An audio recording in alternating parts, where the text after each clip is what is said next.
Welcome everyone to this week's Colorscope. My name's Elizabeth Harper. My website is sealedwithlove.com. And this week I have a very special guest, my good friend Deb Snyder. Hi Deb. Hello. Deb and I met on our way to the Sun Valley conference, wasn't it? We were kind of on this flight that was the worst flight I'd ever had in my life. It was just awful. And Deb and I made a connection. We have the same publisher. Deb's book is Intuitive Parenting. Yay! And you know, she's got a special this month on one of her websites, which is heartglow.org. If you donate $10 to her charity, her Heartglow charity, then you'll get her book. Do you sign the book as well? Of course I will. Yay! They do have to let me know if they want it personalized, but you know, they can just do that right with a donation. Great. We're trying to raise money for our nonprofit, which supports families with special needs. Oh, lovely. So intuitive parenting is about Deb's ability to connect with her daughter through telepathy and intuition. And Deb is a psychic medium and a healer, and she's done all kinds of different things. She has another website which highlights her work, and that's heartglowliving.com.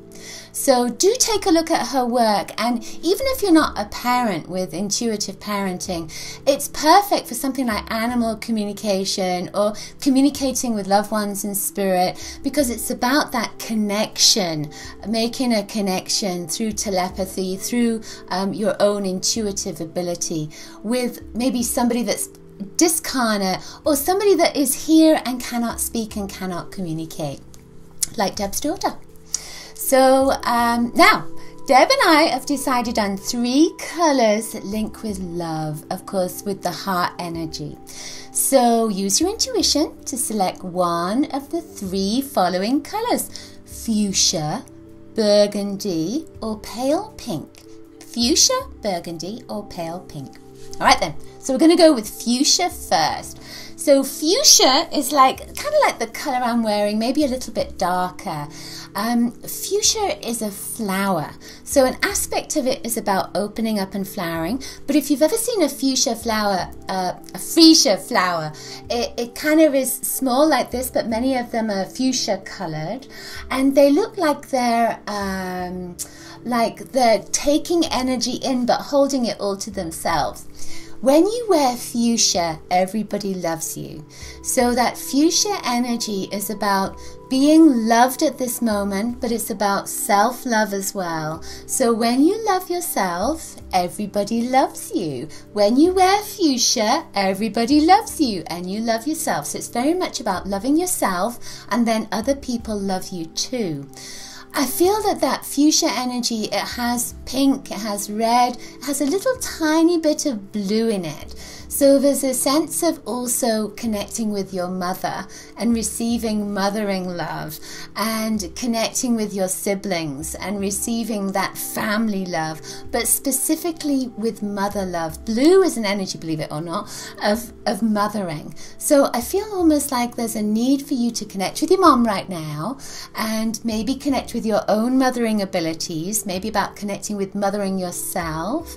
And there's something else that's coming. It's almost like a message. It feels like there's a message that needs to come from your mom. And my mother's in spirit, so it could be about connecting with your mother in spirit, or with the Earth Mother, the spirit of the Earth Mother. All right then, crikey. So or it could be the hot glow that you're going to get to. So I'm going to send you over to Deb and see what Deb has to say. Well, when I think of fuchsia, and I close my eyes and I imagine fuchsia, and I kind of have like little fuchsia nails going on here a little bit, kind of like a hot stuff, I get a real deep, passionate feel. So the type of passion that, you know, really, really, really rises up from the deep places, you know, the kind of passion. So I encourage people to ignite that a little bit. Think about you know, whenever I wear fuchsia, I always have a tendency to partner it with metallics like silver and gold and things like that. And just, you know, I imagine my days of high heels, which I don't wear so much anymore, but those days. So I invite you to put on a fuchsia silk blouse or a beautiful scarf and just go out there and, you know, strut your stuff, do your thing.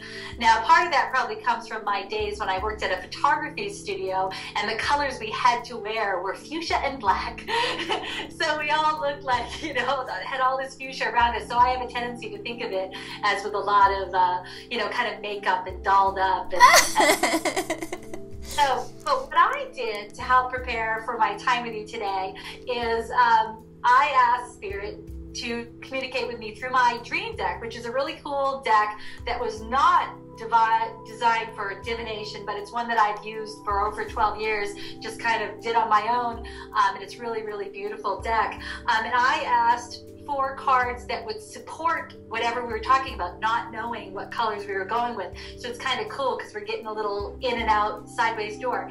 And going with that fuchsia, with that passion, was this very, very beautiful, somewhat provocative card, all about coming out of the mud. So we see stuck in the mud, we see this beautiful goddess. So if you think about that, what more passionate? And what Elizabeth was talking about, that self-love. So you can't get to this place of ecstasy without loving yourself. So I invite you to wear fuchsia and experience some of this yumminess. Crikey, hot stuff, huh? It's like... That's perfect, thank you. So our next colour is burgundy. Now, if you look behind Deb, you've got that fuchsia kind of and pale pink, and it's like a burgundy looking colour as well. Burgundy is old energy, so it's good, it's ancient, it's like a library. So again, if you look at that image behind Deb, there's markings on it, and it's almost like one of those big Mayan wheels, isn't it? Where you've got the time. It's a calendar moving round. So it's almost like something's going to come over this next week that's going to lock in, and you'll think, of course, that's it, aha. I feel like you're going to have an aha moment. And there's a sense of things coming together. It could be on the 21st, of course, of December. But there's a sense of something from your past is coming in, and it's connecting to now, and it's connecting to your future as well. It could be, you know, from last week, it could be from last month, last year, the last 10 years. It could be from a previous lifetime as well. That burgundy connects to a library of knowledge and wisdom and information. Burgundy can, you know, I always think of those leather sofas, those old leather sofas that you see in clubs, in those kind of clubs that you have to pay for, and, you know, it's a special members club or what have you. And I feel that for you, that burgundy energy is saying that you're going to be accepted for who you are. You're going to be accepted into a club that may not have a name as a club, but it may be that you're going to be accepted into a family or a body or a group of friends, or maybe even a workshop. But you're going to be accepted, and there's a sense of you have something really wise and something that maybe nobody else has, because you have this book of wisdom within you, and you're part of that library, and everybody else is one of the books in the library, and you're bringing some information to that group, and they're going to accept you into that group, and you're going to feel like you're one of a group. And I almost feel like you're saying, finally, I found my tribe, but that you have something to bring to that group as well.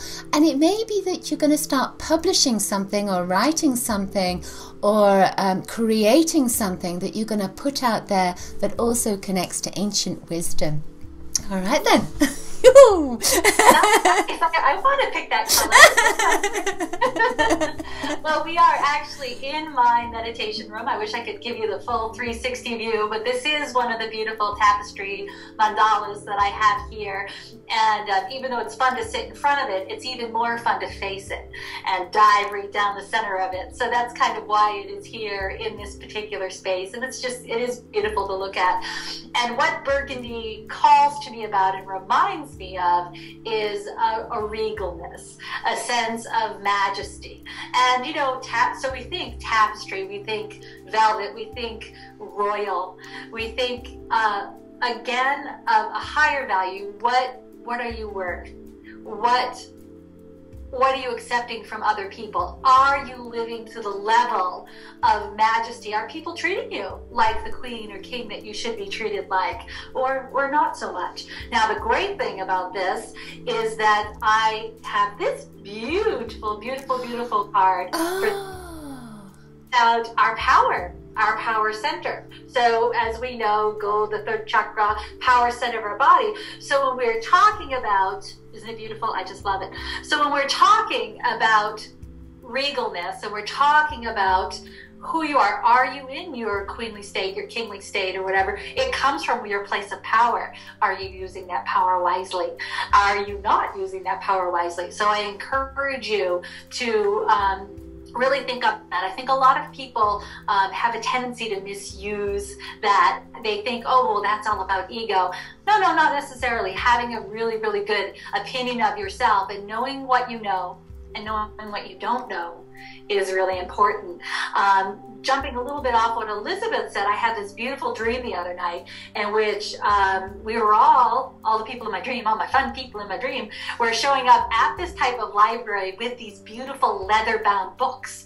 And I was like, where are my books? Where are my books? You know, I was all worried about my books and what I was going to do. I felt like I was at Hogwarts or something, that we're all kids around me, you know, big books. And we get there and I have my books and I found my other books, and the professor, the teacher was like, well, we all have our books. You're in these books. These are you.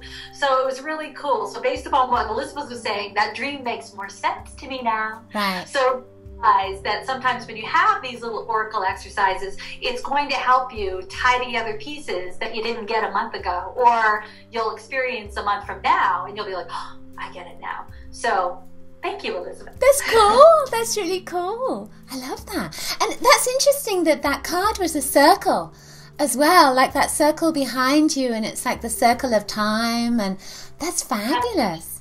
I love this particular deck just simply because it's representing how all these different things can be. So it actually even shows us how the mandala actually exists inside the center of a cucumber as well. Right. And, you know, things like that. So cool. Beautiful stuff. Thank you. You're welcome. All right then, so our final colour is pale pink. So I'm sure that all of you that have watched the Colorscope before and know about colour will be thinking, oh, pale pink, yeah, it's love and unconditional love. But, you know, when I'm looking at it, I'm seeing a couple of different things. I'm seeing a mist of pink. And I feel, you know, pink is love. But I feel as if you're searching for something and you're trying to find something and you're looking for it in this mist. But you know, you need to know in your heart that whatever it is you're looking for is coming to you. It's on the way. It's just you can't see it at the moment. So it's a little bit like you're driving along and you're going 200 miles, you know, away from your home. You can't see the destination, but you know that you're heading in the right direction. And I feel that you are heading in the right direction. You haven't got there yet, but as long as you focus on that destination, as long as you say, this is where I want to go, then you will be driven towards that point. I also see children, you know, and it's interesting because that pale pink, of course, is connecting with the intuitive parenting and with Deb and with the heart glow. But I see this child connection, and I feel almost as if there's a need to revisit your inner child. There may be something that you need to connect with. It might be fun, it might be love, it might be a hobby, it might be a talent, a gift, something that you haven't connected with or you've left behind in your childhood. So there's a sense of needing to connect with that. And I see with that pale pink lots of sparkles, and you know, sparkles to me are fairies, and so that pale pink energy may be connecting you to something really magical, and it could be fairy energy right now, which is great fun. So there could be some magic coming into your life, so make a wish. All right, send you up to Deb, see what Deb has to say.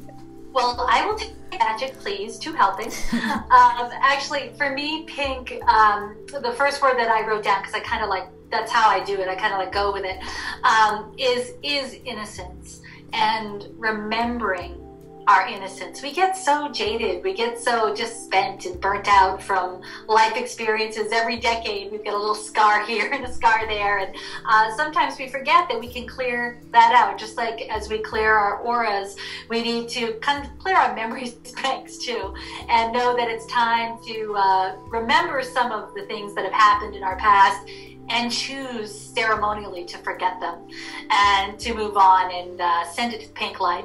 And, I think this time of year, especially around the holidays, we can all get caught up in the hecticness of it all. But just remember, I just posted this on my Facebook page a little while ago. If you get too caught up, look at how a child looks at it. Go back to being the wonder of a child, and you'll forgive the person who almost knocks you down in the store or whatever. You just realize, you look at the lights and the colors and the beauty of it all. Now, on the interesting side of this card might look a little fierce, but it's actually kind of a really interesting thing. I'm going to describe it to you a little bit. We see the seeker, the seer, ourselves, with bars in front of us, like we're locked into a certain perspective.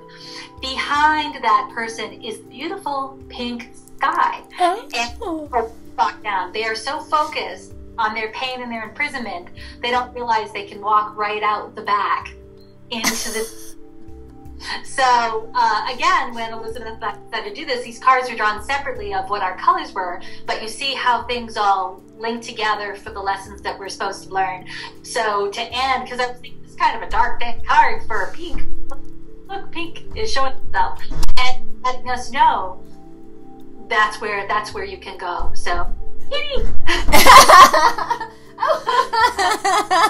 and look, out the back door comes the... So you have the endorsement of the cat.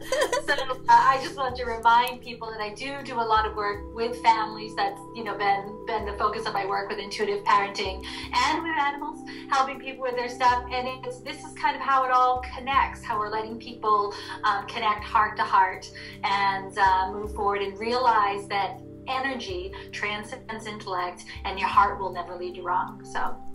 That's lovely, thank you. Of course, yeah, the center of the heart is that lovely pale pink energy. That's it. Thank you, sweetheart. That was wonderful. Yay! Yay, yay! So do check out Deb's two websites, one for her book, and for her charity, which is heartglow.org. And then for her personal work, it's heartglowliving.com. And coming up in March, she has a wonderful conference that I'll be at, and Win will be there, and Karen Paolino, and lots of other people. And so, I will let you know in the newsletter some more about that, and maybe Deb will join us again before that event comes up, so that'll be wonderful. Thank you. Yeah. So sending everyone lots of Coloriscious blessing. Oh, and remember to look at my website, sealedwithlove.com. Coloriscious blessings to everyone. Bye. Thank you.